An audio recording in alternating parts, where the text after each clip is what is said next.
นี่กำลังสวยหน้าสวยตาพี่น้องเนาะ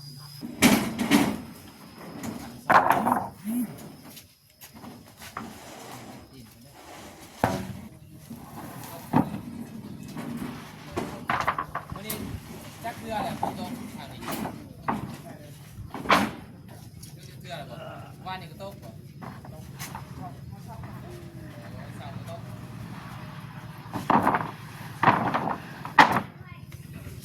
ตาบอดเพิ่น200เหรียญเป็นไงเนาะ ทางบ่เจ็บกับแม่แสงจันทร์100เหรียญ แม่แสงจันทร์ ขอบ เพิ่ ใจ น หลา บ่ ย เจ็บเนาะขอขอบใจหลายเด้อแม่เด้อที่เป็นว่าที่ตู้สงสารเกินว่าทั้งแม่เฒ่าตาบอดเพิ่นเป็นไงเนาะ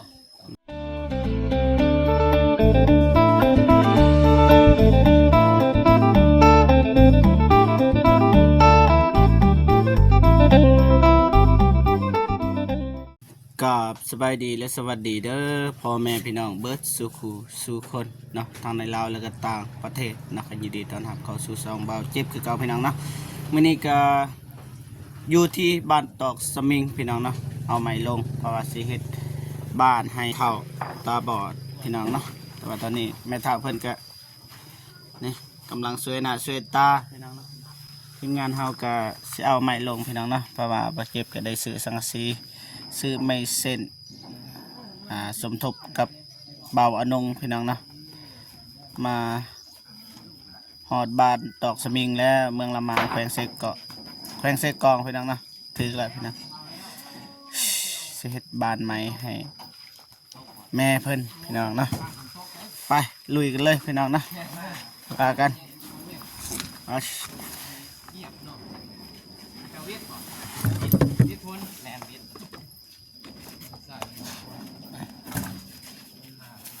ไปพี่น้องเฮ็ดเลย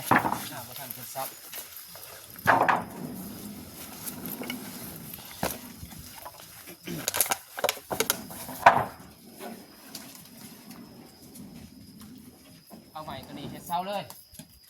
เนี่ย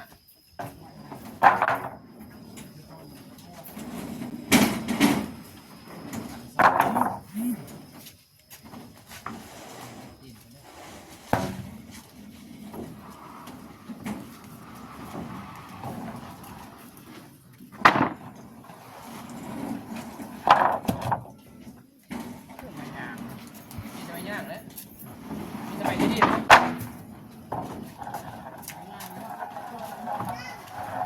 พวง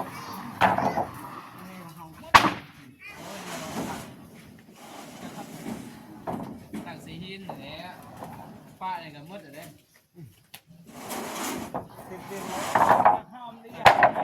ไม่ก็แล้วเลยเรื่องไม่ยากไม่ยากนะ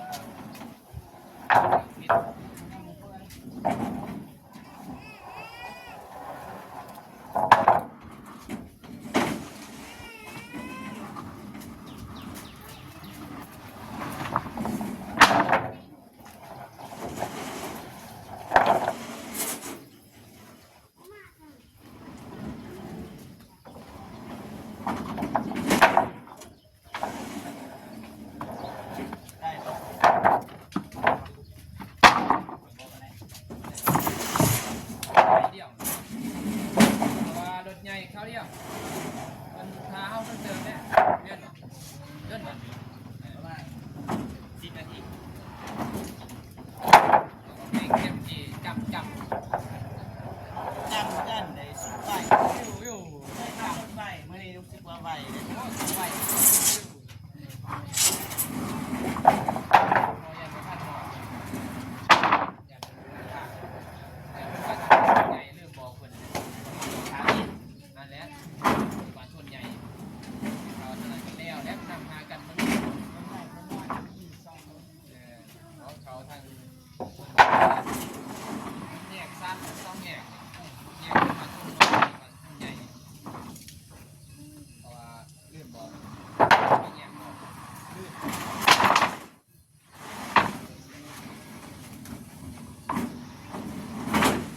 ดีทาง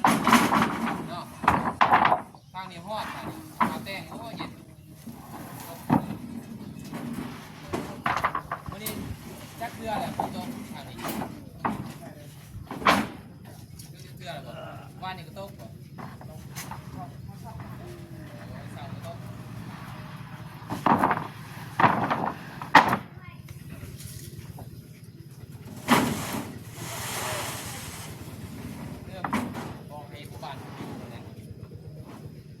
เป็นยังเนาะเห็นเลยเดี๋ยวจะได้การแรก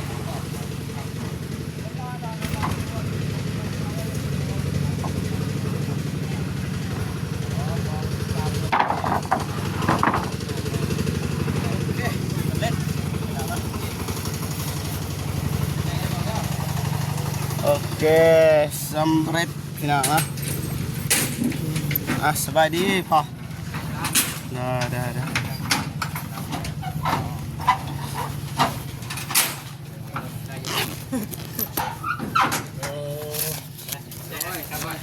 โอเคอย่าพาวกันเสียมลอยกันโอเคโดยเวียนเลยยับโอเคเบิ่งทางก่อนปล่อยไปปล่อยมาเด้อปล่อยด้วยปล่อยมาเนี่ย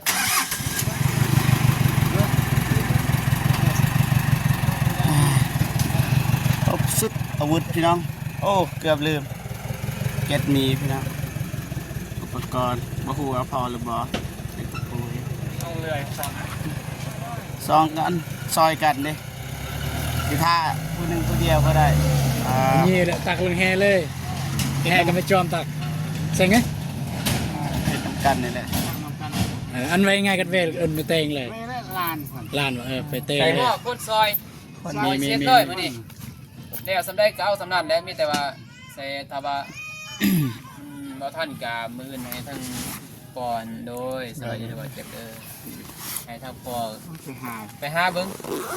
ซอยกัน ซอยเพิ่นแน่เพราะว่าอยากหาในบ้านนี่แหละอยากบอกเข้ามาซอยเพิ่นให้มันแล้วเลยนะพี่น้องเอ้ยเนาะสวัสดีบ่าวตูนเด้อ สวัสดีเด้อสวัสดีเด้อ บ่เห็นมันตึบ ใส่ร้านแล้วเนาะร้านแล้วบ่ จดแล้วแต่สิเช็คเบิ่งในโทรศัพท์เอา เสียงเบิ่ง เพราะว่าสมุดบ่ได้ถือมาก ลับมาเลยนี่ว่ายกาคืออยู่สีร้านพี่น้องเนาะบ่าวหนุ่มสีร้านกีบคืออยู่349 บาทเป็นเงินบาทเปิดแล้ว เช็ค เต้นเอ็นแล้วก็เต้นคอร์ดเอ็น ชอบหาสมุดไม่เจอ ไปเลย นี่ ตรงนี้เลยศูนย์ โอเค เลข10มันแม่นเลขศูนย์เลข10บ่เลขศูนย์แต่1ฮอด10บ่มันบ่มีเลข โอเคนั่นมาเข้าใจแต่หนึ่งคนสิ 10ฮอด9โอ้เฮ็ดแต่เฮาก็ได้บ่เป็นหยังถ้าว่าได้สำได้ก็ได้สำนั้นเพราะว่าเบิ่งได้สิให้เราอยู่บนใด เรื่องใด บนนี้หรือบ่โอเคปิดน้ำมาทางนี้เนาะโดย2 เมตรดอก 2 เมตรเพื่อเฮามันได้เข้าด้านมันสิถอยรถมาเลย โอเคเลยปิดน้ำมาทางนี้ขนาดปิดน้ำมาทางนี้ เป็นหน้าคือเก่าบ่กับตัวนั้น คือเก่าทางยาวก็ได้ เฮ็ดทางยาว อ๋อ โดยโอเคโดย อ๋อเพราะว่าอยู่หันมันเมนแน่ อืม มันเลี้ยงหมูเนาะ คนนั่นนี่ ยังคนยังเม่น ข้าวหมูนี่ก็ข้าวหมู เบิ่ง ตะกี้บ่ทันไม่จึงเฮ็ดอยู่หั่น โดย โดย โอเคปะ ไปได้เริ่ม เอาตัวนี้เลยเราเฮ็ดเซาฮะตัวหิน ตัวอ้ายถามบางอย่างแนวใดเรื่องเงินนี่ เรื่องเงินน่ะแหละทางน้องเท่าใดสรุปเบิดเพิ่นซื้อจัก เบิดมื้อนี้บ่ เบิดมื้อนี้แหละ มื้อนี้ก็ โอ้ย 1,254,000 1,200,000ซื้อเลยกระเป๋าตะปู แม่น ซื้อ คน สังกะ ตี สีกับอุปกรณ์นั่นแหละ ใหม่อิหยังใหม่ กับ เส้น ไม้ อิหยัง ไม้แป้น10 แผ่นรวมหมดเท่าใด รวมเบิดก็1,254,000 1,200,000 ยังเหลืออยู่นำเอาเจ็บ 1,200,000 50,000เนาะ โดย 50,000บ่ แม่น ทางอ้ายก็สิ 54,000 54,000 4ล้านพี่น้องนี่เนาะรวมหมดก็ถึงอยู่5ล้าน 5ล้าน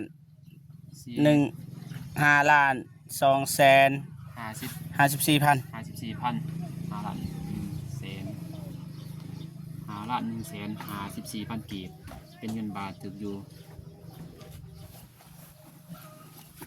เท่าไร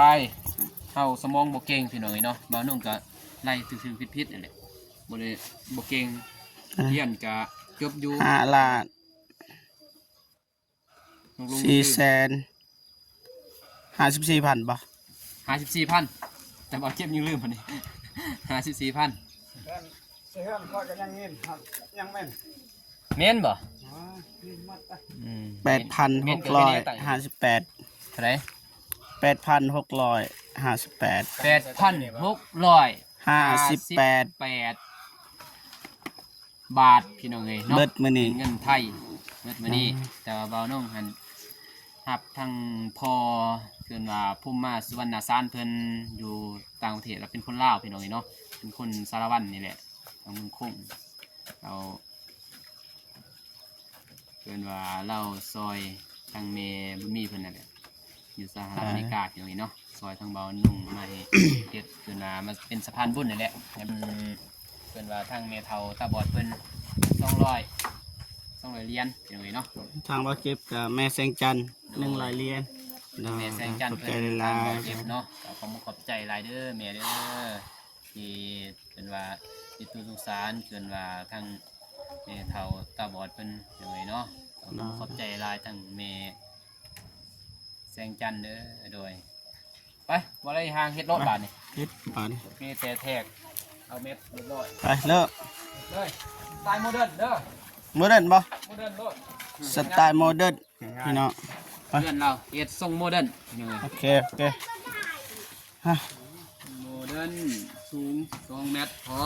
2 เมตรหากับพ่อเนี้ยคือ เออ ครับนี่คือสมุทรทุ่งเรา1 เมตรก็พอเนาะ